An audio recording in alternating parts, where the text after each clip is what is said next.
Hi, it's Katie. And Zach. We are the Bats in the Attic at Webster City Middle School, and today is October 19th. Halloween is right around the corner, and the students at WCMS are happy about that. Now let's see what the 5th graders are doing this Halloween season.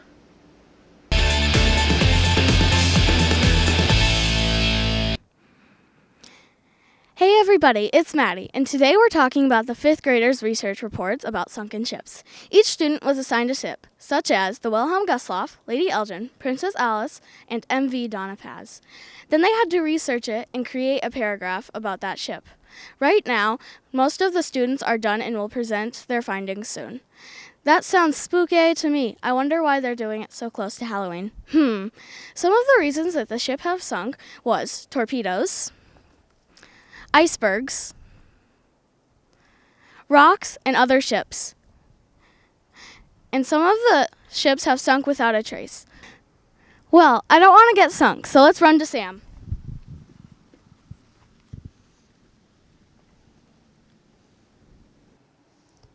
Hi, Webster City Middle School. I'm Sam. Have you ever wondered about Native American Indian tribes? Well, that's what we are learning about in 5th grade history class. That's what I'm talking about today. We get to pick our own tribes and research them. After that, we put it all into slides and share them with the class. I am doing a tribe that I've never heard of, the Pomo tribe, and it's very interesting. Now, back to the anchors. That sounds like fun. Now let's introduce the 6th grade band.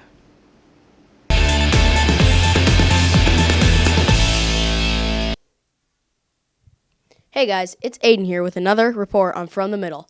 Today, I'm going to tell you about what the 6th grade band has been up to since our last smashing performance at the 2016 Lynx homecoming football game. So we're playing spooky songs with horrifying names such as Creepy Crawlies and Zombie Stomp.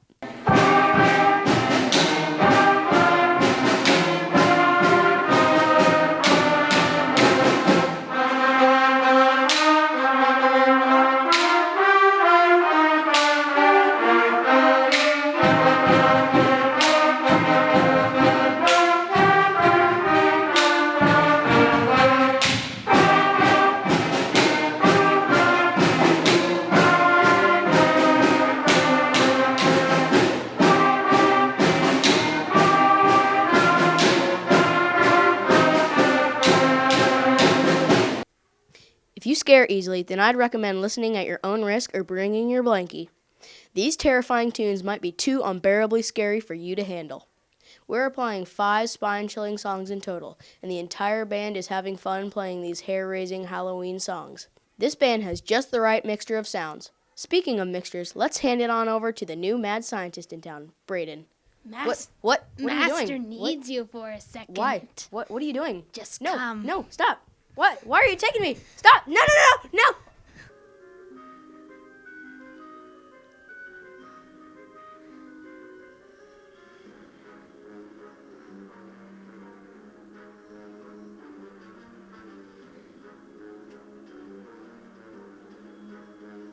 Hello, I've been expecting you. My name is Braden, and we're here to talk about science solutions. A solution is when you dissolve a solid in a liquid. Also in science, we've been talking and experimenting in the lab with water and different solids.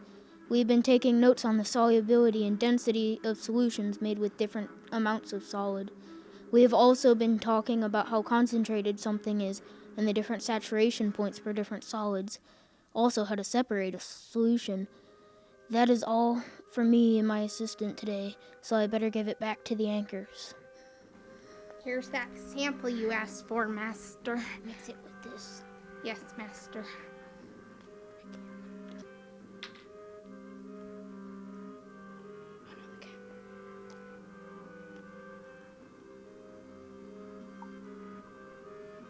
This. Now drink it.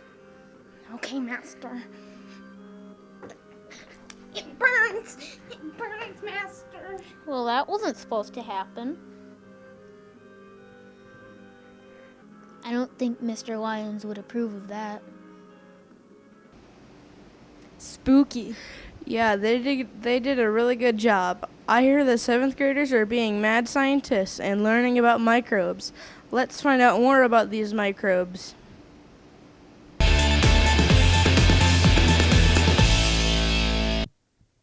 Hey WCMS, it's Drew, and in 7th grade science we are looking through microscopes at the mysterious microorganisms living in brown, mucky pond water. Some of the organisms have very scary names. They include Paramecium, Euglena, Vorticilla, and Philodena. The strep throat is 2 UM in length. They grow in pairs or chains. They're flesh-eating bacteria in circular white dot skulls, and they look hairy on the outside. Common and scientific name. Common meningococcula. Scientific Neisseria. Meningitis can grow mostly without antibiotics, and it can also reproduce if not prescribed them. Most organisms move using cilia, which looks like a tentacle, but Vorticilla use cilia to create whirlpools to get their food. Bigger microorganisms usually get their food by eating smaller organisms. The smaller organisms usually eat algae to get bigger. Since microorganisms are really small, we have to use a microscope so we can see the organisms, because without one, you wouldn't be able to see a single one. A lot of foods we eat have microorganisms in them, such as yogurt, soy sauce, chocolate, and milkshakes. Now, if you pick up an M&M off the ground, think about how many microorganisms have probably touched that M&M. Now let's squirm on over to Jaden.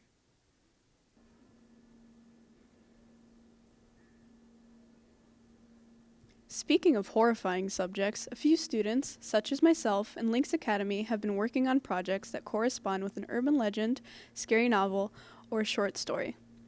Hey WCMS, I'm Jaden, and recently the 7th graders have been getting into the spooky Halloween spirit with horror-related stories. First, we are to choose if we want to do a project for a novel, at least 3 short stories, or at least 3 urban legends. Next, we read and or do research on our chosen category. After we've finished that, you get to make yet another decision, and that's on what specifically your project is. We have the opportunity to choose from creating a commercial relating to what we've read, a creative mural to express the main idea, a mini comic based on the events in the story, a book cover similar to the real thing, a map of where the events in the story take place, a collage with images relating to the main idea, a newspaper article as if it was a real news story, an alternative ending for if you weren't pleased with the real ending, or anything else that you may come up with. Personally, I'm working on urban legends, such as Bunnyman Bridge, The Red Room, and the Cursed Kleenex commercial. Not only are our intervention teachers excited for this to get into full swing, but so are the students. Well, that's all for me, so let's flip it to the next page and see what the anchors have to say. Those stories gave me the shivers. Yeah, spooky stories around Halloween time are always the best. Now let's hear about Sean's interview with the custodians.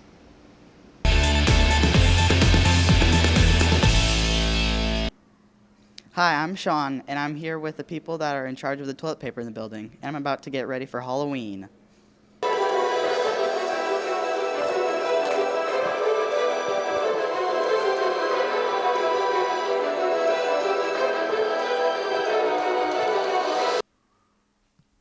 We're here in the custodian crib to ask these guys a few questions. Do you like your job? Yes, I do. And what about you?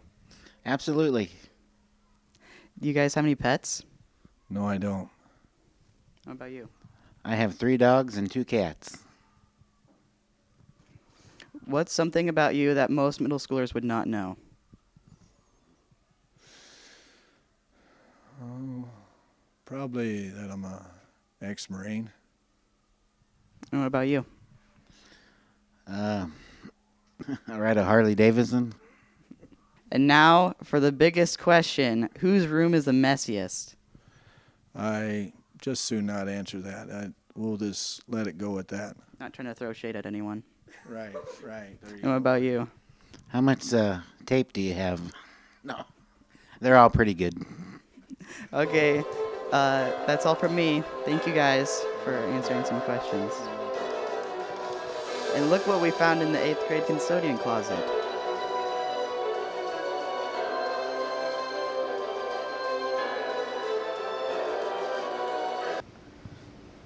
Okay, as this Halloween season is coming closer, there is a chorus concert on Thursday the 20th. Here's a clip of the chorus practicing.